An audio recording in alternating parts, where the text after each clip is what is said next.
સફાઈ અભિયાન હતું એ પહેલા જ આપને અટકાયત કરી અને રોકવામાં આવી. અમે અનેકવાર રજૂઆતો કરી છે, એ લોકોને સાંભળવી નથી. પણ જ્યારે પબ્લિક પોતાની મેળે કામ ચાલુ કરે છે તો આવી દાદાગીરી કરે છે. પોલીસ તંત્ર બોલાવે છે, પોલીસ પાસે લઈ જાય છે. તો તમે કામ કરો કા કરવા દો, આ તો બેવડું તંત્ર કરે છે. કામ અમારે નથી કરવું અને વિપક્ષના લોકોને કરવા પણ નથી દેવું.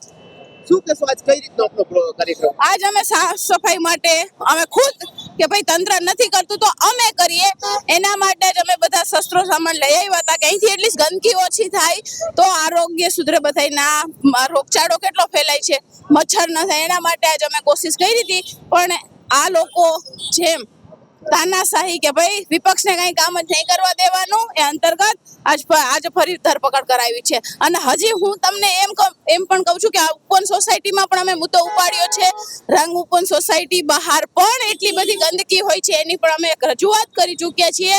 પણ આ લોકો કાંઈ એનું કરતા નથી. ટૂંકમાં વિપક્ષ કામ કરે એટલે કરવા નહીં દેવાનું, પોલીસને લઈ આવવાના, ઉપાડી જવાનું, તાનાશાહી કરવાની, બસ આ લોકોને આટલું જ આવડે છે.